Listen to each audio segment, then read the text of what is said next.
കേരളത്തിൽ UDF-നെ 2026 അധികാരത്തിൽ കൊണ്ടുവരിക എന്നുള്ളതാണ്. അത് കേരളത്തിലെ UDF നേതാക്കന്മാരുടെയോ പ്രവർത്തകരുടെയോ കോൺഗ്രസ് നേതാക്കന്മാരുടെയോ ആവശ്യമല്ല, ഇന്നത്തെ കേരളത്തിലെ ജനങ്ങളുടെ ആവശ്യമാണ്. അപ്പോൾ ജനങ്ങളുടെയും പാർട്ടി പ്രവർത്തകരുടെയും താല്പര്യത്തിന് വിരുദ്ധമായിട്ട് കോൺഗ്രസ് പാർട്ടിയിലെ ഒരു നേതാവും നിൽക്കില്ല. എല്ലാവർക്കും ഒരു ലക്ഷ്യമാണുള്ളത്, ഒരു വികാരമാണുള്ളത്, പാർട്ടിയെ വിജയത്തിലേക്ക് കൊണ്ടുവരിക എന്നുള്ളതാണ്. അങ്ങനെയല്ല, പുതിയ PCCയുടെ പ്രസിഡന്റിനെയും വർക്കിംഗ് പ്രസിഡന്റുമാരെയും UDF-ന്റെ കൺവീനറെല്ലാം നിയമിച്ചതിന് ശേഷം പാർട്ടി ലീഡർഷിപ്പിന് അവരുമായിട്ട് ആശയവിനിമയം നടത്തേണ്ടതായിട്ടുണ്ട്. കാരണം ഒരു പുതിയ ടീം വരികയാണ്. അതിനോടൊപ്പം സീനിയേഴ്സിനെയും കൂടെ വർക്കിംഗ് കമ്മിറ്റി അംഗങ്ങൾ, PCCയുടെ മുൻ പ്രസിഡന്റുമാർ അവരുടെ കൂടി അഭിപ്രായങ്ങൾ തേടുന്നതിനും പാർട്ടി ദേശീയ നേതൃത്വത്തിന് പുതിയ ലീഡർഷിപ്പിനോട് കമ്മ്യൂണിക്കേറ്റ് ചെയ്യാനുള്ള ചില കാര്യങ്ങളുണ്ടാകും. അത് അറിയിക്കുന്നതിനും വേണ്ടിയിട്ടാണ്. അവിടെ ആ ഒരു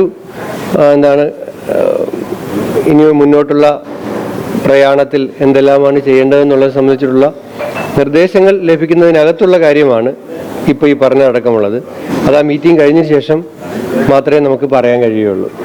K. സുധാകരൻ MP ഇന്നത്തെ യോഗത്തിൽ പങ്കെടുക്കില്ല എന്ന് പറഞ്ഞു. ചുമതലയേറ്റ ശേഷവും ഇപ്പോഴും അതൃപ്തി, അങ്ങനെ ഒരു അതൃപ്തിയൊന്നും അങ്ങനെയൊന്നുമില്ല. കേരളത്തിലെ എല്ലാവരും പറഞ്ഞല്ലോ, ഈ നേതാക്കന്മാരെല്ലാം ഇന്നലെ ചുമതല ഏറ്റെടുക്കുന്ന ചടങ്ങിലുണ്ടായിരുന്നു. പിന്നെ ആ ചടങ്ങിൽ എല്ലാവരും പ്രകടിപ്പിച്ചൊരു പൊതുവികാരമുണ്ട്.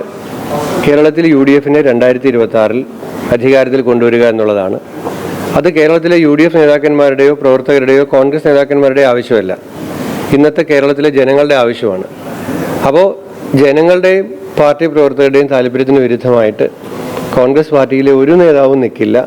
എല്ലാവർക്കും ഒരു ലക്ഷ്യമാണുള്ളത്, ഒരു വികാരമാണുള്ളത്, പാർട്ടിയെ വിജയത്തിലേക്ക് കൊണ്ടുവരിക എന്നുള്ളതാണ്.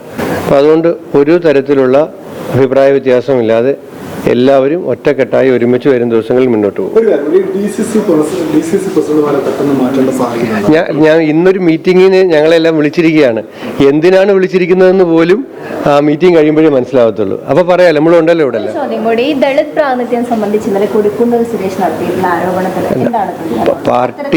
പാർട്ടി അത്തരം എല്ലാ കാര്യങ്ങളെയും ഉൾക്കൊള്ളുകയും പരിശോധിക്കുകയും പരിഗണിക്കുകയും തീരുമാനിക്കുകയും ചെയ്യും.